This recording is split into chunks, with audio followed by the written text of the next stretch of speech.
Hello, welcome to Pest Perspectives, episode 49. We are back. There wasn't a podcast last week because the guest, I don't know what happened. Actually, I don't know what happened to the guest. So if any of you know David Bird, ask him, because I have no idea. He was all booked in. I've not heard a thing since, but it doesn't matter anyway. He's probably busy. It's life happens.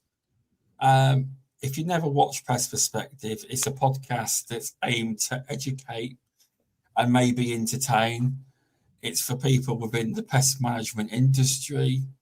It's quite an extensive field. If you're in the UK, you can earn the CPD from all these podcasts on all of the CPD providers. This year for Basis Prompt, please give me a chance because I haven't sorted them out yet. I've actually got to email them because my CPD organiser account is not working. So if you do use the British Pest Register, you can just go on and use the code that I'll give you at the end of the show and that you'll get your CPD. If you want last year's podcast, you have to do a little quiz and go to the CPD training area. It's all going to be in there from now on. But this year's is just the codes for this year. So I've been working on that. It's took me quite a while. So I'm at number 40 on the quizzes. I've just got 30. I've got about 9 or 7 or 8 to do.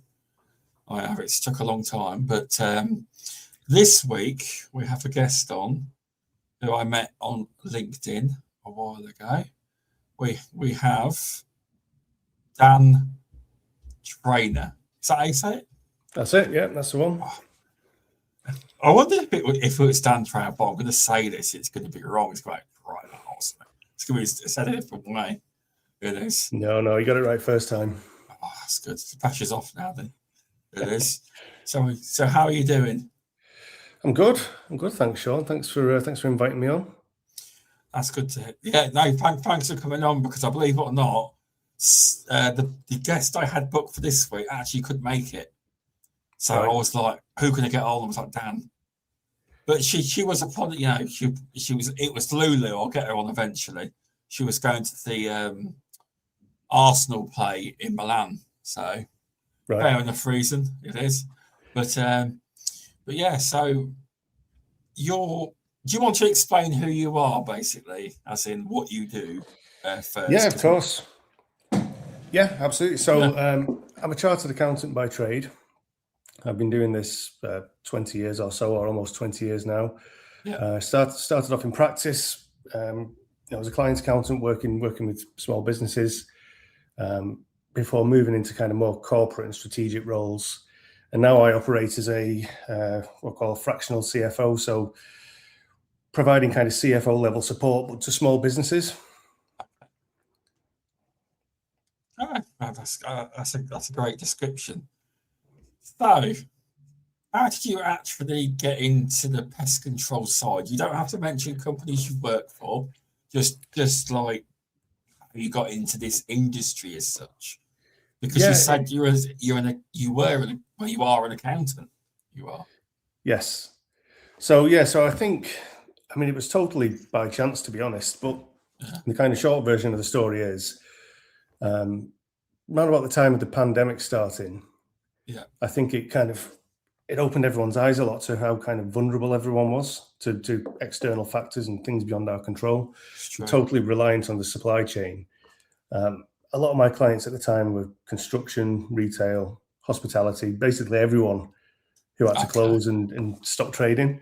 Yeah. So I was looking for really, and I hate the term future proof, but that's more or less what it is. I was looking for a kind of an industry that was, could withstand these kind of things. Something that kind of, interested me as well. So I looked at a lot of kind of online creators and e-commerce and software stuff, and nothing really that interested me too much or that I felt I could add a lot of value to it. And then by pure chance one day, I ended up speaking to a guy who'd just sold a pest control business, and he was looking for a CFO on a short-term basis, and I was looking for a client in a new industry, and it kind of, it was a good match really. And it was kind of like, light bulb when, pest control. Wow. I never thought of that. That's the one. That's the industry I've been looking for. Well, yeah, I mean, I'll be honest, at the start of that pandemic, we weren't exactly known as, I hated that word by the end of it all, key workers. We weren't actually, when it first came out, we weren't fully recognised as that. But we were in the end. You are right. We are technically, if any disasters were to happen, we're still needed. Yeah, absolutely. In general, because I know, so obviously I know a lot of the big firms got hit because a lot of them they all on pay monthly, aren't they? I think most businesses just shut down their direct debits. They did, yeah. That happened to me as well. Is what happened. I mean, you can take people to court and whatnot. Is it really going to? Are you really going to get all that money back? It's doubtful, Especially at that level, though, when you've got hundreds of companies, it's a bit different, isn't it? Yeah. I mean, my client base wasn't that big, really, but I think it was panic stations for everyone, wasn't it? First thing you need to do is preserve your money, and the first step towards doing that is cancelling everything going out, and then kind of weathering the storm. Oh, it definitely is. It's definitely true. It is. In general, the reason I got you on this podcast this week is because I've been getting a lot of requests for somebody who understands more of the businessy side of like pest control, because admittedly, we're not the best at running businesses, as in how to be efficient, how to run, a plan of action. And I'm not, some of them might be great. I'm just saying in general, a lot of us are good at the trade, but not good at the pest control, not good at the business side as such as being like other businesses would be. It's like, I've just gone to Think Rutland scheme where they help local businesses funded by the council and the government, and it's funded somehow by the council and someone else. I don't know if it's the government or not. And I went for a sales forecasting seminar day, and that was really eye-opening because it says that basically you need to be sales forecasting all the time, even if you don't think you should be. It is vital to your business, because if you need a business plan, you have to have a sales forecast. Or say you go for a loan or something to buy extra kit, you need a sales forecast and all these plans. And I've never done any of that stuff. And there was people in the room, mate, that was on £2 or £3 million revenue, and they'd never done a sales forecast, but they were going to implement it, and they were making good money. But everyone was there just to learn. And don't get me wrong, I haven't done the forecast yet. I've got loads of bits. It's little baby steps it is to get through a lot of this. But I have been asked by a lot of people to try and get someone that understands the businessy side of pest control, or a little guide or little tips of what you could do to try and help that from that perspective on Pest Perspectives. Yeah. And you know what? You'd be surprised that I work with businesses, and sometimes really big businesses, and they're exactly the same as what you just described. It's what, even big ones? Really big ones. I've got businesses that I'm working with in the last 12 months, and they're absolutely massive with thousands of employees, and they still don't do things as well as they could. Oh, okay. It's interesting. Yeah, it is interesting. It's crazy, really, when you see it. But I suppose it's like what you just said a minute ago. People start a business because they've learned a trade, they've got really good at it, decide to go on their own, and then all of a sudden you're a business owner with, you can't just think about the trade and going to the site and doing the job. You've got to come back and do the finance bit, you've got to do the HR bit, you've got to do all this other stuff, and a lot of people aren't prepared for it. So it's it's no surprise really that some people kind of aren't familiar with this type of stuff. Well, yeah, I mean, I've had a few guests that actually say, can you get like Matt O'Donnell from IX5 in Northampton? You're not far from me. And he actually said, if you could get someone on that's business related, that'd be great. Because we don't get enough. It's all good and well that all pest control shows should be about pest control seminars. but he says a little bit of business could be mixed into these. He says because it is what the industry lacks a lot in. It is to an extent. Yeah. It is. But have you got any tips for people as such as to what they could? I'm not asking you to reveal your whole book you've made. Just like a little guide without baffling the people with all the big names. Yeah, well, I can talk about the book. It's fine, really. It's so the book itself is really designed for giving people this information. What you just said is missing from a lot of people. For some reason, I don't know why that is, but pest control as well seems to be something that's completely overlooked by people in my industry. In my world, with accountants, financial advisors, whatever it may be. There doesn't seem to be anyone specifically for, or certainly not in the UK anyway, for this industry. You look at any other. You found a niche there. That's what you're supposed to do. Maybe it is, but it's kind of baffling, really, when you think about how big the industry is and how vital it is. And any other industry you look in, construction, whatever it may be, could be retail, anything else. There's books on Amazon to tell people how to do it. There's podcasts, there's YouTube videos, but there's no one really talking to pest controllers about this. You are right. I mean, literally, the only other there's not many pest control books. There's one for America I've read, but that's literally on how to sell. That's not on the business side. But there isn't really any pest control books on the actual business. It's just a normal business book, usually. No, there's not, like you say, plenty of this, how to sell, how to grow, how to build one, how to do this, that, and the other, what materials to use and how to structure this, that, and the other, but nothing really about teaching a business owner how to, manage the numbers and use the numbers to grow and develop and, build a successful business. Yeah. So, you want to talk about it? Yeah, of course. So, I mean, the book itself is broken into 3 main sections. We've got one that focuses on planning, how to take your business ideas, your ambitions and your goals and turn that into a plan that you can execute in your business.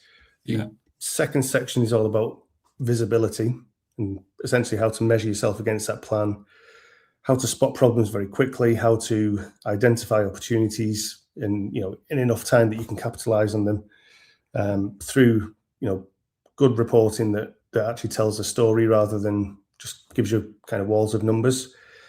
And then finally, the third bit is all about when you're getting ready to sell the business and when you're ready to move on and what you can start doing now in order to make your business more valuable and more attractive to any particular buyer. Yeah, no, it's a fair point, because in the UK there's been this buying frenzy recently. I don't know what's caused it. American companies and big, equity companies, they're all looking to buy companies up there. I don't know there must be a lot of money in it, obviously, on a high-end scale. Well, I think, the thing is with pest control, and again, this is kind of what attracted me to it. The problem you solve is never going to go away, ever. Yeah. It's only going to get bigger and worse, and there's going to be more demand for your services as we, develop areas and the population increases and things like that. But when you think about, pest control, it's a recurring revenue. Yeah. You're a legal requirement for a lot of other industries. They have to have you for certain, to get the health certificates and things like that. So it's really something that, a buyer, an investor, even an outside investor can, they can see a good return on this straight away.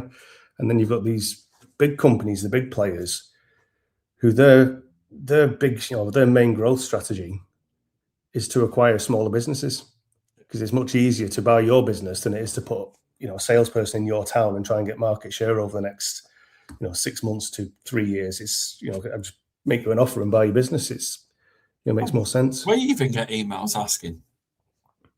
Don't always email back, sorry, not interested. Yeah. Really, not. I'm in this for the long game. Maybe, when I retire, But even then, the idea is I want to pass it over to my son. Hopefully, it's still going by then. Hopefully, but yeah, I understand why people want to jump in, because I'm hearing numbers of millions to billions and all sorts got mentioned in value. I would say though it's big. I would say pest control is probably bigger in America, because obviously you've got residentials. It's big in residential as well, isn't it? It's still big here. I'd just say I reckon the market's worth more in America. I do. It is worth more in America, but like you said, it's because they have a different climate, they have different pests, they do. They have even different areas of the country. There's different things going on, so it's definitely bigger elsewhere, but it's still a massive industry in the UK. And when you think about it, you've got probably, I mean, we did some research a few years ago, which probably a bit out of date now, but we estimated around about 35 to 40% of the market was the top 10 in the industry. Yeah. And that then meant that, the bottom 2/3 was it's businesses like yours. It's all SMEs controlling, well, not controlling, but they've got 2/3 of the market below the top 10. Yeah, I can believe that stat's right. I can. But no, it's with business, it's more, well, what I've learned, obviously you've got to create a plan. What do you think, if someone wasn't doing their business properly, what things could you tell them to do today that they could look at implementing? Well, I would say, first of all, start with a plan. So a lot of the typically what I see when I work with businesses and they show me the business plan, more often than not, people are starting too late. If you think about a financial year, most people start usually too late. They leave it too late to start. As an example, 2 or 3 weeks ago, you saw on LinkedIn, or I did anyway, that people are in the office and they're doing the plan for 2026, and it's amazing, all fired up, and it's brilliant. But really, you're too late. It should be, I think, maybe at least 2 to 3 months before your year end. You need to know what you're going to be doing next year, because implementing stuff and getting ready for it takes time. If you're going to have a successful year, you need to take a big run up. And something as simple as perhaps putting a new system in to do, I don't know, automate certain things. You've got to find it, you've got to move it over, you've got to get your data in, you've got to learn how to use it, you've got to fix the problems. Yeah. If you start doing that in January, it's going to be April before you see the benefit. So that's true. I've been looking at more and more of this stuff, and it's like there's endless things. It's like, but I'm enjoying the learning process of it. I am. Yeah, it's great. When you start learning about this stuff, you start, you get more interested in. Then you start learning more, and you get more interested in. It's great. It's a great process to follow. So what you mean there? So say if you want to launch like a new service, you should have a plan of strategy on how you're going to do the service, how it's going to look, how it's going to be priced, how you're going to implement it, everything, basically. Everything. Yeah, you need to think about all the different variables that go into it, the resources that you need, the money that's going to, you have to fund it with, tie everything back to cash, which is always important, and then give yourself enough time and make sure like you say, you plan it properly and you can execute it as well. Because a lot of the ones that I see, let's say a business, it's a very vague business plan. You say, okay, I'm going to grow 10% next year. That's the plan, but there's no real plan on how to do that. And they don't a lot of people don't consider the kind of wider picture. So if you grow by 10%, you've got 10% more work. So can you deliver it? Do you need more staff? In which case, when do you need to hire them? Can you afford to hire them before you grow? Do you have to put strain on the existing staff while you're growing without this new person? Yeah. There's a whole bunch of things that you need to think about when you're making a plan. It's not just the higher level stuff. It's really getting into the detail on it. No, it is true, because the minute I was, you get this for the scheme, the thing I learned was, he says, what's your 12-month plan? And what's your 5-year plan? He was like, 5-year plan. How do you want your life to be in 5 years? I said, I don't know what you mean. How much would you like to earn in a year or take home? Would you like to move away from the business and be less out in the field and all these variants. I was like, I never thought of any of this. And these are the kind of things people won't even think about that are listening now. They won't. But it's all that there is also part of a plan, isn't it? As well, it's Well, you need to start with the end in mind. You need to think, as you just said, where do I want to be? What's my 5-year plan, my 10-year plan? Work that back until you figure out what you need to do in year 1 that moves you closer to where you need to be in year 2, and move that forward, and then work that all the way back until you get to the point where you know what you need to do tomorrow to start ticking things off the list. Yeah, it's definitely good advice. Thanks to my mate VJ for watching on YouTube. But yeah, there's a few people watching, I can see. But no, it's a thing I've been looking at, the plans. But you need to plan more, people, what you want to do. I'm not saying what you obviously know what my business growth grant's about. I don't want to reveal it to everyone yet. But I've recently applied for a grant and been successful and can introduce a new service at some point this year. And I'm working on a plan on how to implement it and everything. And it's going well. My good friend ChatGPT is giving advice too, as well, as we all use. They can give you different ideas you probably didn't think of as well. Not always right, though. You can't go 100%, but they have a good idea to do. So with that, is there any other advice you want to give apart from the planning? Yeah, I suppose. I mean, really, what you need to once you've done the plan, you need to break your kind of goals down into gaps. This is something I do quite a bit with clients, and what I mean by that is, let's say you want to increase your profit for whatever reason. You want more money, you want to hire someone, you want to do whatever, whatever your goal is. A lot of the time, the automatic response, and a lot of people do this, myself included in the past, is you start going, okay, well, I need more profit, so therefore I need more revenue. But in actual fact, the answers often lie within the numbers that you've already got. And what I call this is kind of breaking your goals into gaps. Now, what that means in practical terms is, instead of chasing turnover to increase profits, have a look at where else you might be able to do some savings or some improvements that generate that extra money for you. So I'll give you an example, and I don't want to kind of confuse people with the numbers, but as a kind of high level, if you've got, let's say, if you've got a business that's doing £1 million in revenue at 30% margin with 100 grand in overheads, you're going to be left with roughly 150k after profit after tax. Okay.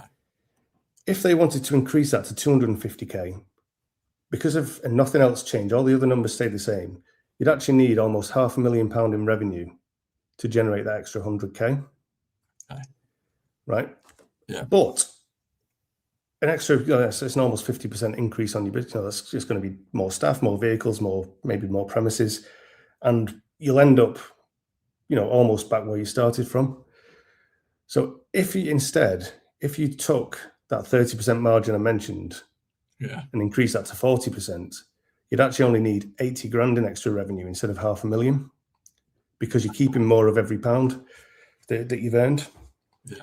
Now, does that make sense? Because I know it's late in the day, and I don't talk about numbers either. The whole point sense. is, so the whole point is, instead of going chasing after the revenue, look at where else you can make the savings. Where can you be more efficient? How can you keep more of the money you earn instead of spending it?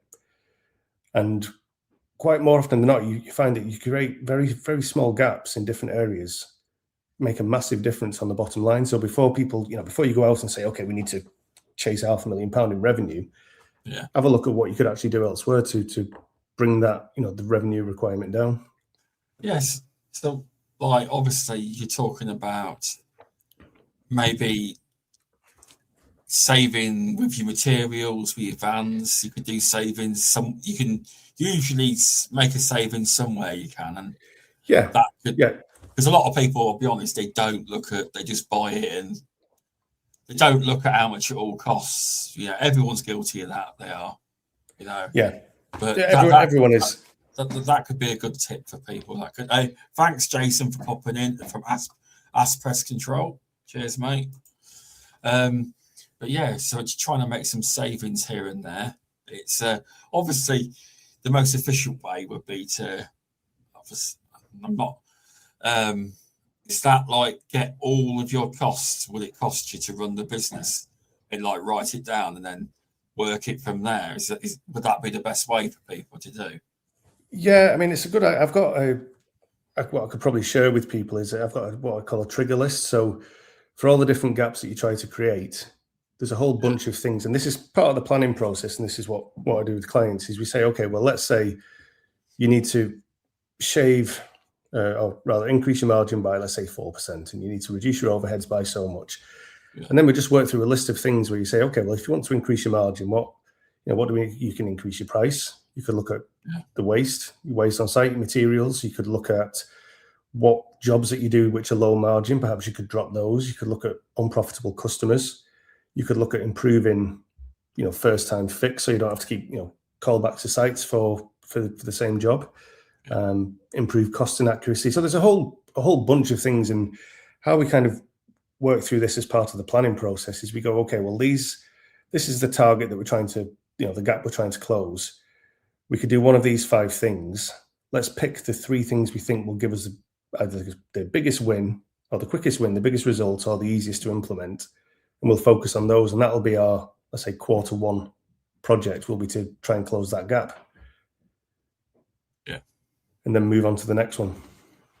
So chop it into stages, basically, little pieces to start with.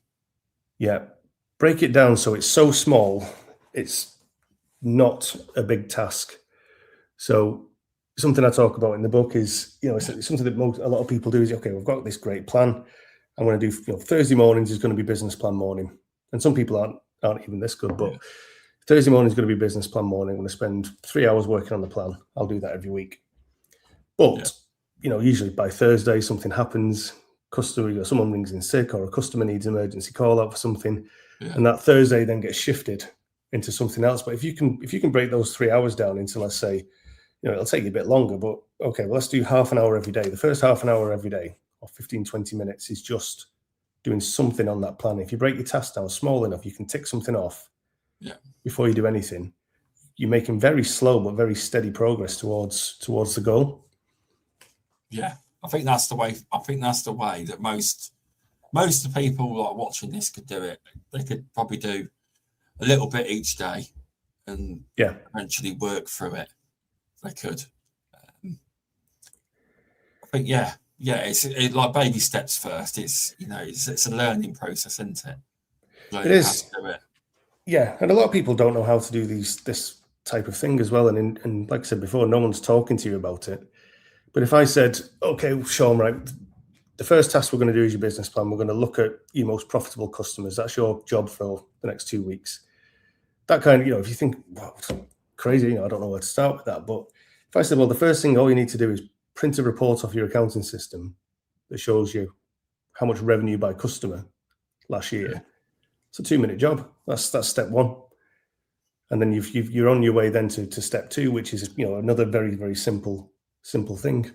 If you use digital accounting software, that is. Oh.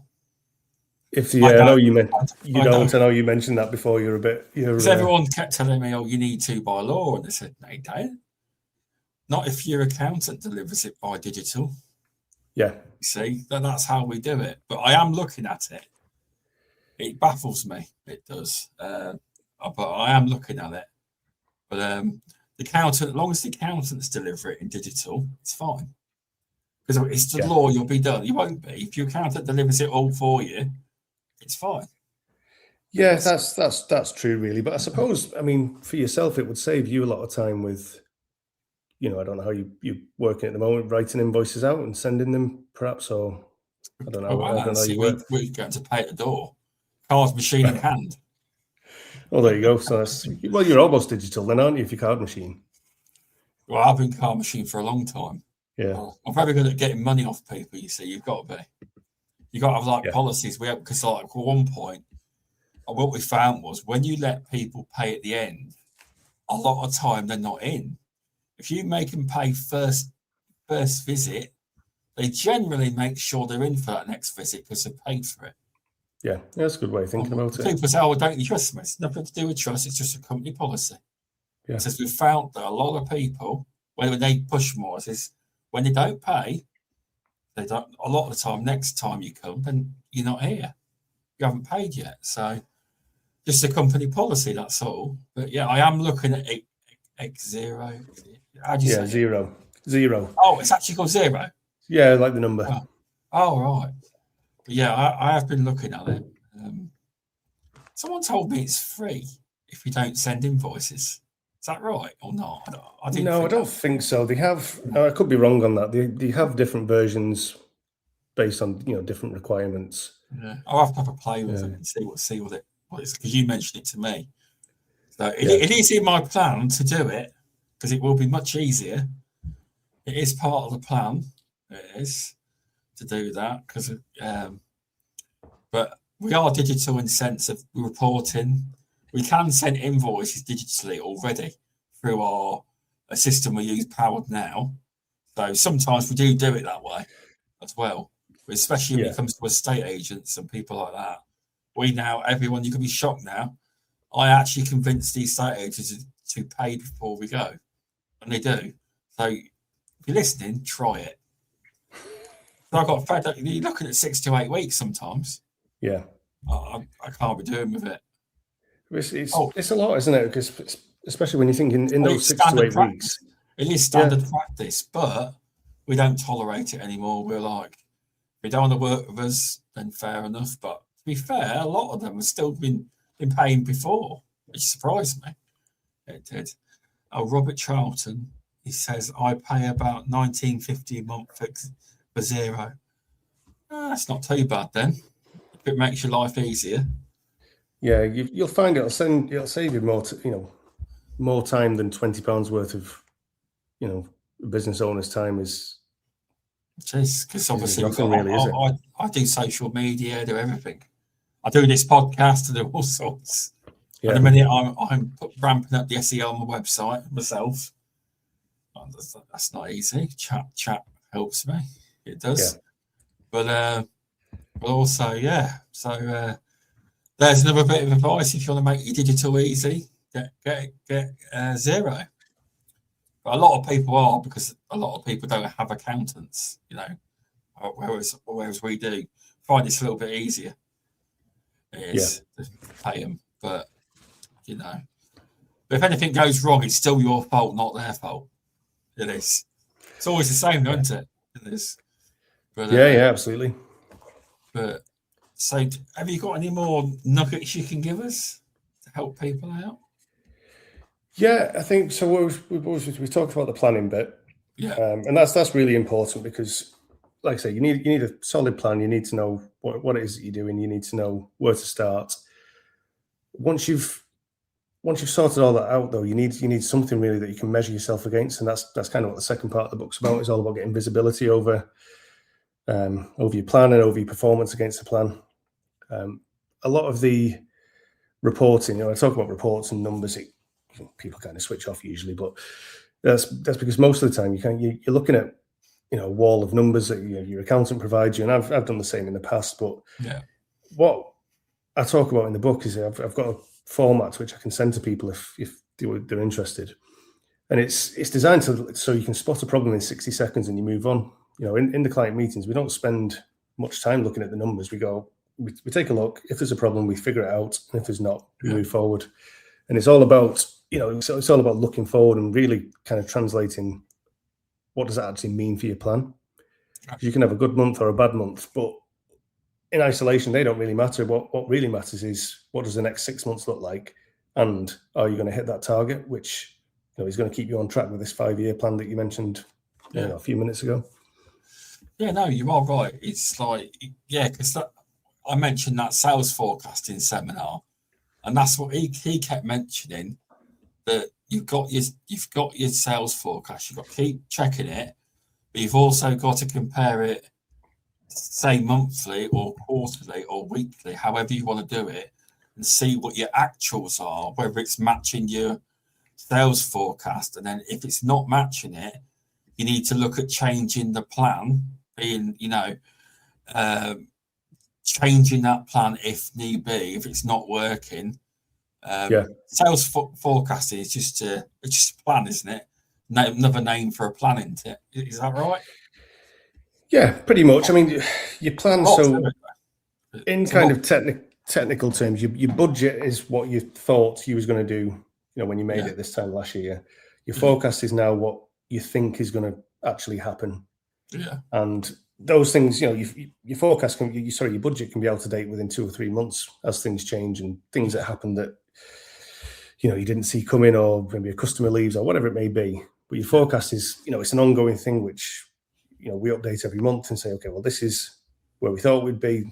We're actually here. This is what it looks like, and we do that every single month and move forward. And it gives you a bit more control over the journey, I suppose. Yeah, it definitely gives you food for thought, because it's a lot of that I never thought about. Yeah. But because obviously when I did this seminar, I was with other business owners, and they put you in little groups and you talked about it. But we found a lot of it was hard because we all come from different backgrounds. Like, I was sat with somebody that was, in finance, somebody was sells mortgages. Yeah. And they were saying it's all outside factors. It's all based on your sales forecasting. Is all based on, because one of the questions was, is a sales forecast predicted, or is it just a good guess? And everyone came up with a different answer. But a lot of people said it's hard to say, because it is your best guess of what you want it to be, but outside factors of markets can affect it. But it was really difficult, but because everyone was so different. It's not like I was sat there a load of pest controllers. I wasn't. I'll tell you what, it's one of the most nerve-wracking things I've ever done. Because although I'm very confident on podcasts and going to pest control shows, etc., I'm used to that. Everyone knows me. I go in a room full of serious business people. I'm not the most sharpest on business. I'm there to learn, but so is everyone else. But they're really nice. Yeah. But working with people I'd never, on little tasks I'd never met before, it was, most nerve-wracking thing I've done in a long time. But it helped me learn. It did, in general. Well, and that's what it's all about. Anything, I suppose, new is kind of nerve-wracking, isn't it? It's, if you've never done that kind of thing before. I think that's what puts a lot of people off doing this kind of thing in their own business, because you hear about it, or people might be watching or listening now, and you can. I'm talking about it, and it sounds really good, but then you think, no, I don't know where to start with that. I won't bother. Yeah, I mean, it's some advice to anyone. If I'm not saying there is these groups where it's like a club and you have to pay. I've been invited to a couple of them, but I'm not a fan. I'm not. But if you've got anything in your area, look it up, to do with business support from your local council, and it's free. You can always try it. I ended up getting a business grant out of it.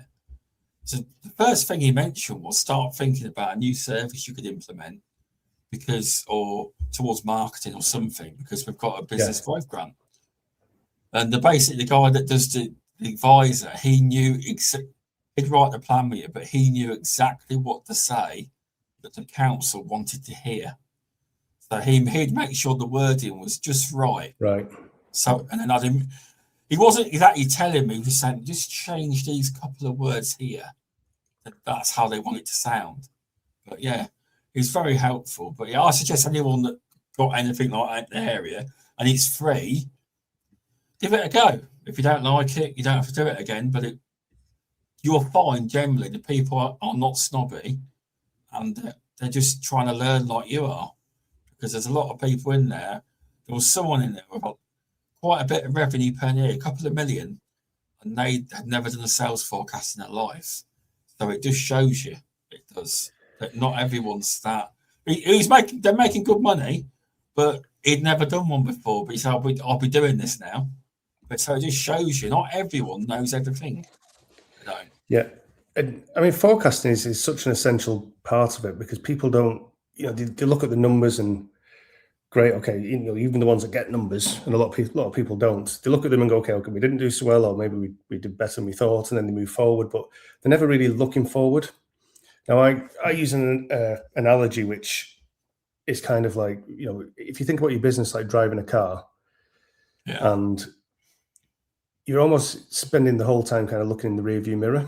So you're looking, if you're just relying on reporting, you're looking at, this is what happened, this is what's behind us.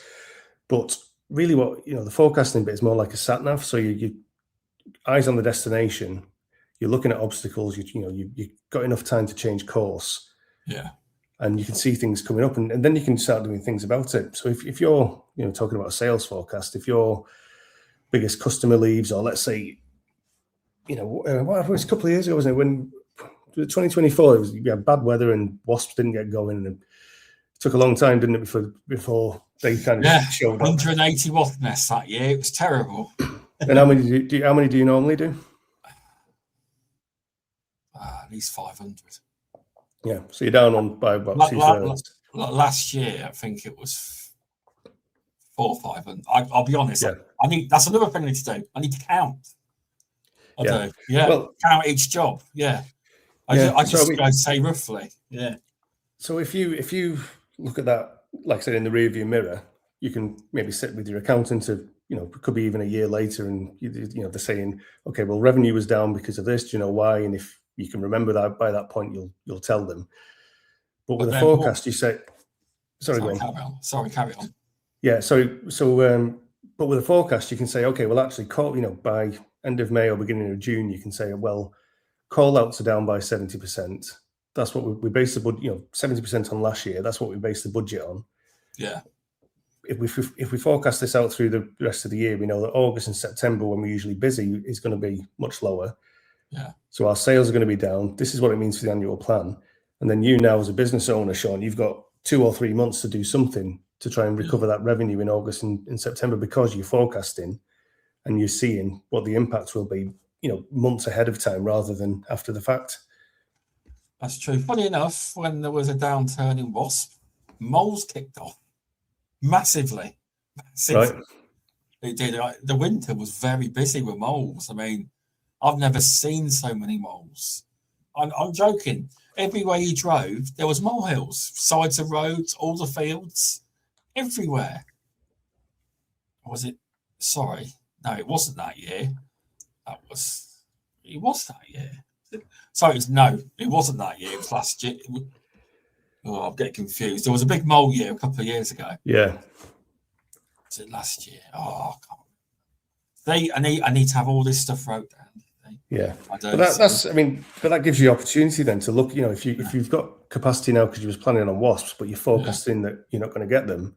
Yeah. Then you can start looking at this. Okay, well, let's say there's moles. Can we start doing a bit more to try and generate this instead, and we can deal with that? Or I think at the same time, bed bugs were exploding all over the place, weren't they? It was all the way 6 months leading up to that, bed bugs have gone through the roof. So if businesses that can forecast when they're going to lose revenue, you can start looking at maybe other opportunities to recover that through other things because the forecasting.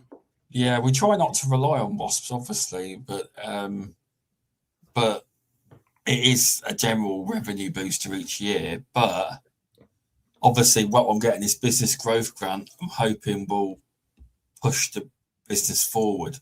It will. Yeah. It's a new service, and there's potentially another 2 services I can bolt on, but it's all trial and error. We'll try the first one first and see what happens. We will. But you're right. You should obviously work out what your seasons are when you're busy and predict for what you think's going to happen.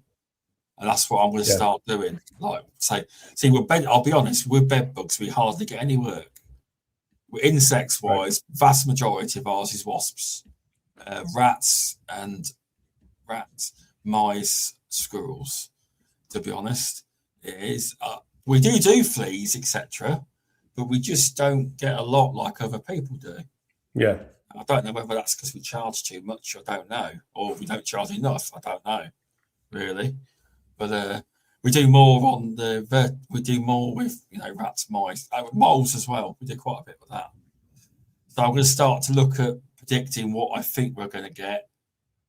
But then because he also mentioned in the sales forecasting, if you've got your historic data, you can look back on them periods within the year, and you can usually give it a good guess at what period you're going to get. Say, because I said, obviously there was people that sold products there, etc. Whereas to say you've got a service, what period you're going to get more of this, and then that, and then you can use your historical data. You can to work alongside it. Yeah, it's very it's really good pest control for this kind of approach as well, because like you just said, you've got your seasonal stuff through the winter, then that kind of drops off, and then the other summer stuff picks up, and it all kind of follows a similar pattern, apart from when the weather's terrible and things don't develop. But it's usually very, you can forecast very, very easily. Your recurring revenue from your contracts and what you're growing by or what you're losing by. So that's very easy to see. And also, your seasonal demand for different things as well. So it should be, it's quite, I'm not going to say an easy task if you don't know what you're doing, but it's easier than you would think to forecast this kind of stuff out and get an idea of where you're going to end up. Well, when I did that sales forecast, he was going seriously deep. I mean, I think he was talking about people that do products as well. Like, you should market research, see if any wars are going on, stuff like that. Tariffs and the amount of stuff that were coming up. It's all important to a products business. And it was that much data. They basically as much data as you can get to do your sales forecast is what he said, because there are companies coming from all kinds of different angles. Some of them have to keep an eye on their competitors to make sure that they stay ahead of the game with their products, because other people, if you stand still, other companies will go past you with products they were. Yeah, you got to try and factor in as much within reason. I mean, you can keep digging, but there becomes a point when you kind of a bit overkill. But I mean, I've had jobs in the past where we even monitored the weather, because it was working. It wasn't pest control; it was a different industry, but we knew that when it was sunny, people would go out and start. They'd be sat in pubs spending money, and if it rained, they'd be doing things in. They'd go to the cinema or stuff. Indoor stuff. So we could actually forecast what revenue we expected to collect in based on what the weather was going to be like in a week's time. And to be fair, I mean, in certain periods that would factor into a forecast of pest control, because it can happen where you have a massive boom. I can't remember what year it was. A massive boom in wasp nests, because the heat is too high. A lot of the nests can burn out and die by themselves, so you've got less nests. So, or say it rains all summer. Although they like rain, wasp nests, people notice wasp nests when they're out enjoying their garden. They do. They won't go out there if it's raining.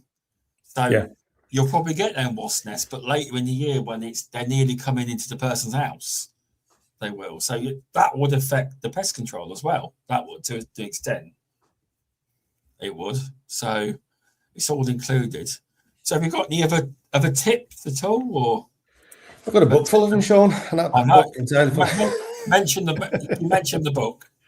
Mention your book, because I'm going to put a link in all the descriptions for you, because you've got a sign up link or something to show it off. Yeah, at the minute. So I've got. So the book itself is, I don't know what you would call it, pre-production. So it arrived last week. It's a pretty meaty book, actually. I've not. It is actually. I didn't even plan to write this. Tell everyone how it started out. So it started off as the reporting that I mentioned a moment ago. Yeah. Kind of spot problems quick. I put that into a client's business, and I could tell that they didn't quite understand how to use it to start conversations. So I said, well, don't worry, what I'll do, I'll fill it out with some guidance and show you this is how to use it, and this is what this means and why it's important. And that day like that was fine. So then I turned it into a lead magnet. I thought, well, I could send this to other people and say, this is what I'm doing. If you don't get this, do you want to have a conversation about it? Yeah. And so I sent that out a few times, and then I tagged in a couple of newsletters because people asked certain questions. I said, I've got a newsletter about that. I'll put that in as well. Yeah. And then I kind of realized it evolved into this thing, which kind of, it looked like it'd been cobbled together thrown together by an amateur, which is exactly what it was. So I kind of decided, I thought, well, I'll rewrite it properly and make it make sense. And that's when I started doing a bit of research and saw that there wasn't really anything like this for pest control businesses, and I suppose saw a gap that needed filling, and thought, well, I've got a lot of experience to share, and there's a gap for it. So I guess it looks like I'm writing a book. I better tell my wife I'm off the radar for the next 4 weeks. Well, I go write this thing that I didn't intend to write. Well, to be fair, I mean, it fits in, because they do say that, it's saying in sales that if you write a book, you'll be known as an expert in your field. So you apparently it helps towards authority online and searches and AI and everything, apparently. But it's like it's always this thing. If you write a book, you'll be known as more of an expert. But I read your PDF to start with, didn't I? And then you were like, put that on hold, Sean. It's going to be a book. You're like, well, that's what, because I sent it. I think you were one of the people I sent it out to as well. And I don't know, 30 or 40 people. I just kind of sent it. Have a look at this. What do you think? And it was because people came back and said, okay, well, this is great, but I'm selling the business. What can you tell me about this? So I said, I've got a newsletter, so I'll tag that in and resend it. Yeah. And that's how it kind of ended up evolving into this thing that, didn't really make sense, and it's kind of all over the place. So, so I sat down, I thought, I better rewrite it. If I'm going to do it, I better do it properly. Yeah. And that's what it's turned into now. So it's almost ready to go as well. It's only a couple of small changes that need to be made to this, and it'll be online. So there's a waiting list at the minute. If people want to join that, I'll send them the first chapter. And I'll drop the link in the description as well. How much will the book be?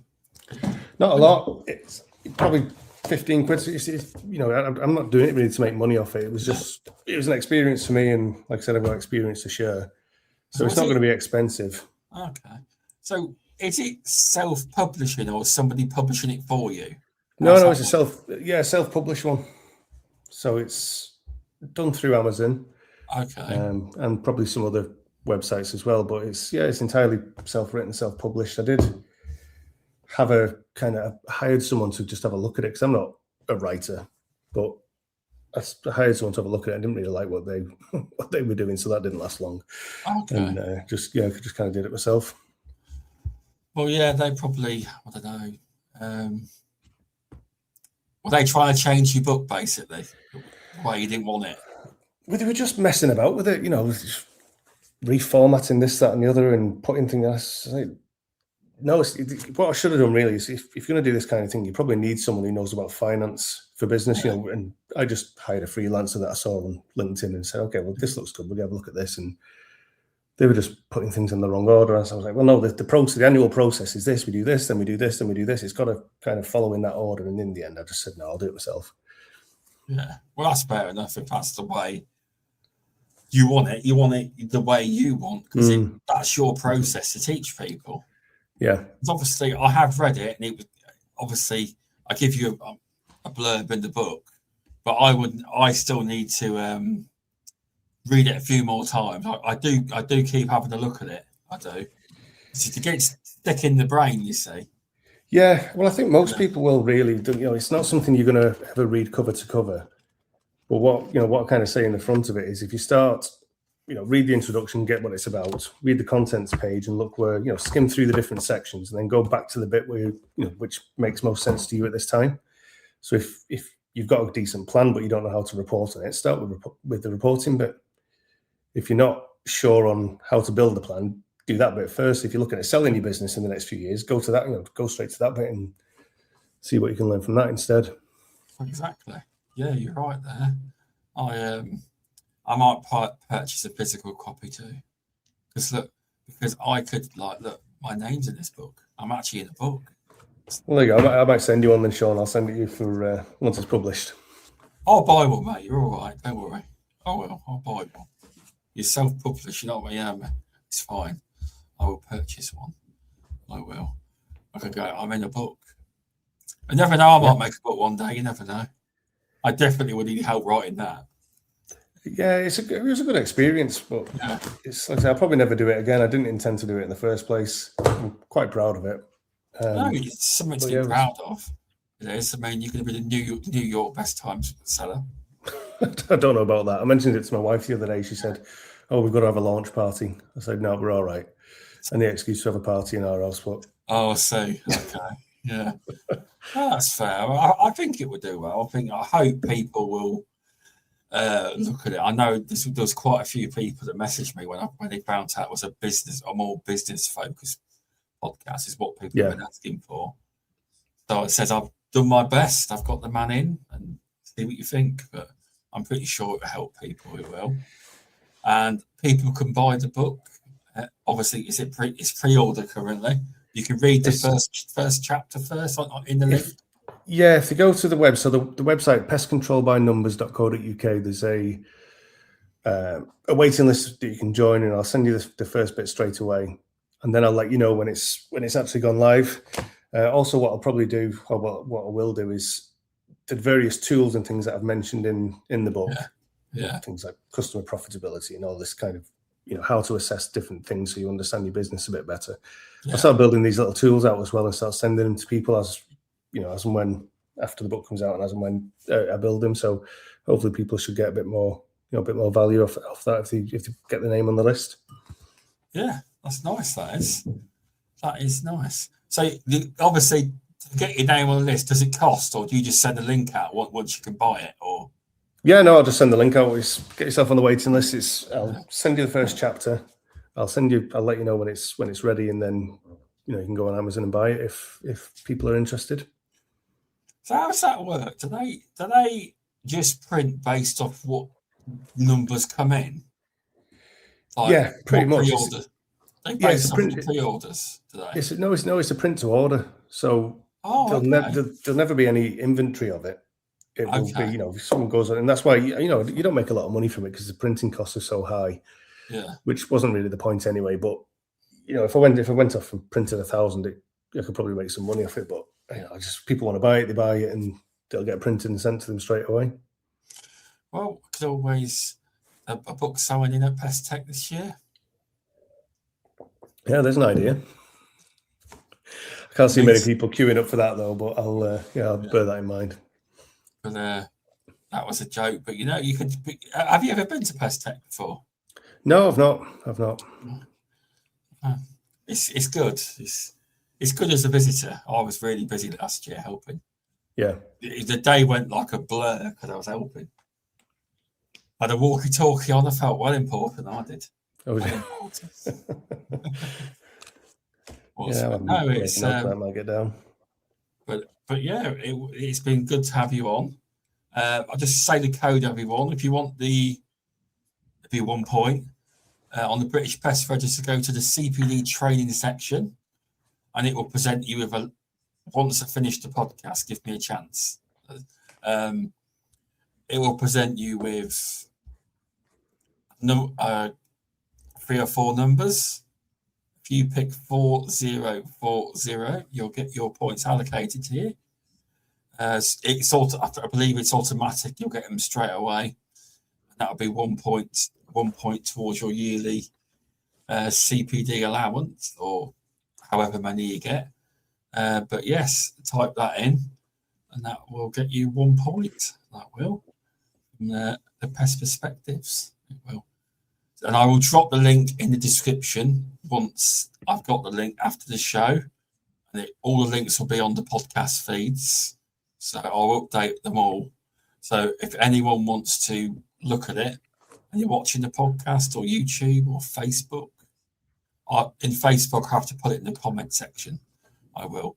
But it will be there. So just look out for it. But yeah, thanks for coming on, Dan. No problem. Thanks for having me, Sean.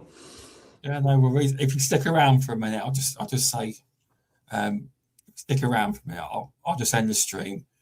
But thanks everyone, and I can tell you who's on next week. Let's have a look. So next week we have Jim from Protex in London. So yeah, he does a lot of jobs that are very high up, where you need the climbing equipment. This company does a lot of jobs where you have to be high, and job I would never work for him. Yeah, I'm not good with that heights. I'm not. But yeah, thanks Dan, and thanks Jason and everyone for watching. I appreciate it, and I will see you next week. Thank you.